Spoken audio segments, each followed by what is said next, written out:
Famine and starvation have hit much of Northwest Africa over recent years.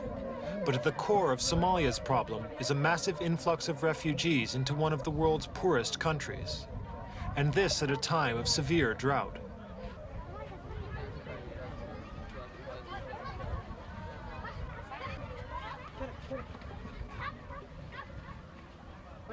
The American doctor examining this child has to contend with outbreaks of tuberculosis, new strains of malaria, and lung infection. Relief aid organizations set up refugee camps like this one 3 years ago. They're still active. The refugees, mostly women, are ethnic Somalis who've crossed the border from neighboring Ethiopia. They've left behind their husbands and sons, fighting a guerrilla war against the Ethiopian regime. The women flee the war. They flee the drought. They come here. Now relief workers are saying the Somali government's exaggerating refugee numbers. For example, at this camp the government claims there are 50,000 refugees. Yet aid workers supply food for just 15,000, and everybody seems to get his share. But that's just part of a wider problem. For new controversies have stirred misgivings about the whole relief operation. Relief officials say the government is condoning, even organizing, the diversion of food aid. They say much of it is stolen and sold. This is how food aid reaches Somalia, unloaded at the capital, Mogadishu. Most of it comes from the European community in the US. A few months ago, food relief began disappearing at the dockside. That's now stopped, thanks to the efforts of major US aid organizations. The Somalis receive much aid, $60 million worth last year from the US alone. But aid agencies and donor governments recently demanded a UN survey that found there were half as many refugees in Somalia as the government had estimated. That finding affected the morale of many aid workers. The agencies and donor governments have since cut their budgets.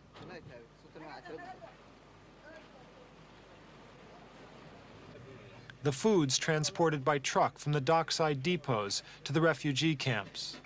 Some aid agencies have hired their own monitors now.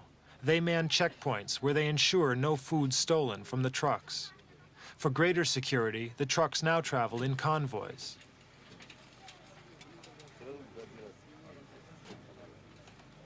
These precautions are vital because truck drivers used to drop off sacks of food along the way. Whole loads of food and medical supplies were hijacked, then sold. The Somali government has jailed several truck drivers caught stealing. More security, more severe penalties mean that all food aid now reaches the camps.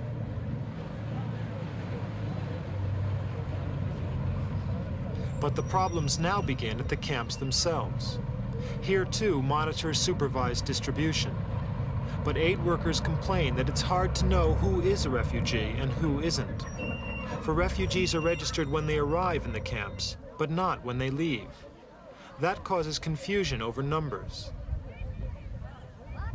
Some herdsmen move freely from camp to camp, driving their cattle in search of fresh pastures. Others cross to and fro over the Ethiopian border. Still others have been assimilated into local villages. Aid workers say this doesn't help distribution. They say the real refugee influx could be down to about 50 a day.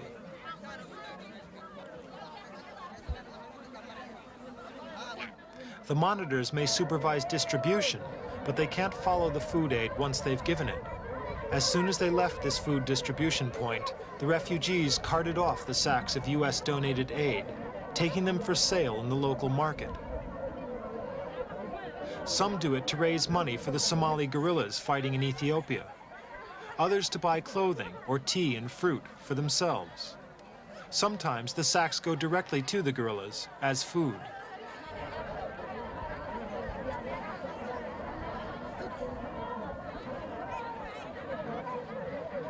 But much food intended for refugees is sold at local markets around the country. People didn't like us filming this maze, which could only have come from food aid.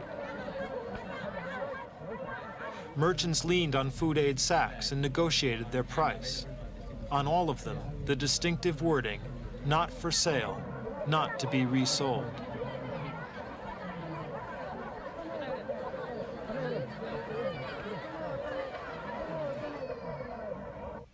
Aid workers are deeply concerned about this fraud. Food that should have been donated is now passing through middlemen. The people who buy it are those who can afford it.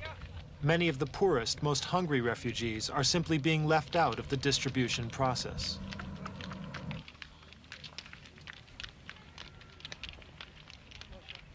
There seems little doubt that the exaggeration of refugee numbers has helped bring about this situation.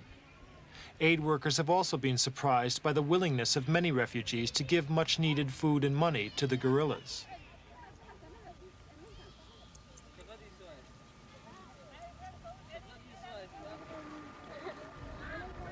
But the problem isn't just diversion of aid. There's been outright stealing. For when food comes to the camps, it's locked in warehouses.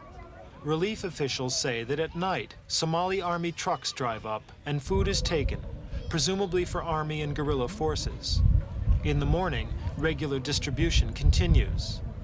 Aid workers say food stolen in this way is often as much as 30% of warehouse stocks. They're sure this kind of thieving has led to cases of needless starvation in the past.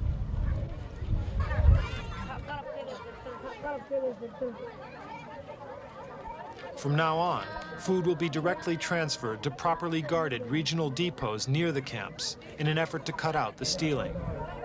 Yet senior relief officials claim the fraud is official policy from the highest levels. They say the US and the European community would have to go right to the president to stop it. Some openly accuse the Somali government of using the refugees' plight as a way of gaining extra food and supplies for the war against Ethiopia. But it seems clear that many of these women and children receiving maize handouts do want similar supplies to reach their husbands and fathers fighting across the border.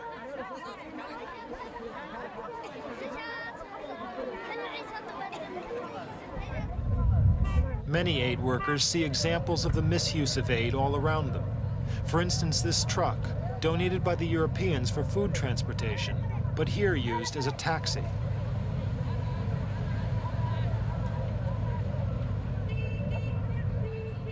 Typical of the rising discontent among aid officials are the doubts expressed by Swiss disaster relief leader and regional coordinator Bruno Remind. We asked him about the seriousness of relief fraud. It's still very serious, particularly on camp level. That means there is no food diversion between the port of Mogadishu and the warehouses, but there's a lot of food diversion between the warehouses and the refugee. And what can be done about that?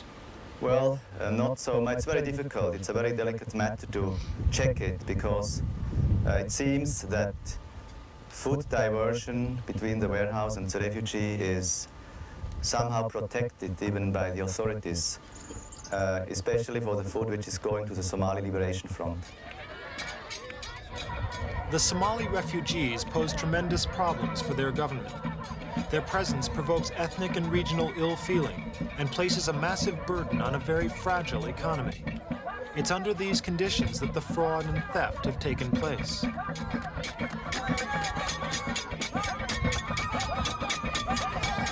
The government has acted. It sacked and jailed aid distribution officials and camp managers involved in fraud. But while these refugees enjoy rare moments of community life, behind their situation, some critics see a web of complex political factors. They say the US really doesn't mind food aid reaching a guerrilla force fighting Soviet-backed troops in Ethiopia. They say Somalia benefits from world concern over the refugees in its propaganda struggle with Ethiopia. And they say the whole of Somalia's economy is becoming dependent on food aid.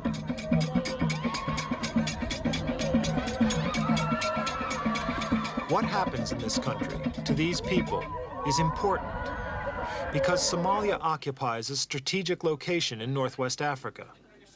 Although the US backs the regime here, the US Embassy has strongly protested against the fraud in food relief. For future generations, the long-term problems remain. We asked Bruno Remind how he sees the solution to Somalia's dependence on aid.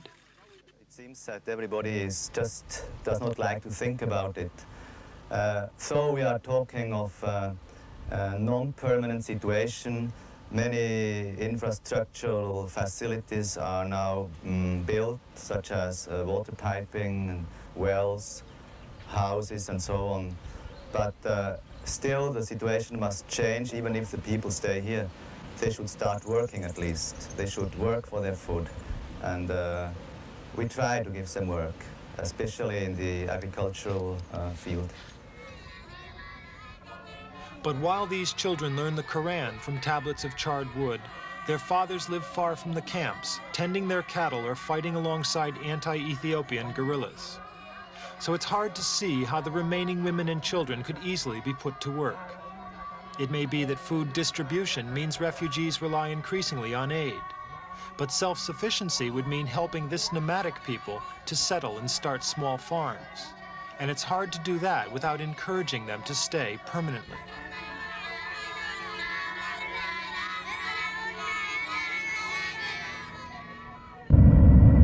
Many relief workers here are now questioning the entire thrust of the aid operations.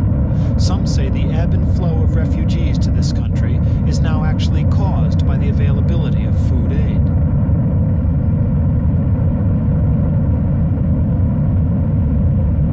This is a barren land. Even if the social conditions were right, agricultural development would still be difficult. Any phasing out of food aid would have to be gradual. An error in timing could lead to more widespread starvation. There seems little doubt, then, that the Somali situation raises basic questions about the function of famine relief. Here, where development aid is next to impossible, and where food and medical supplies are all there is to give.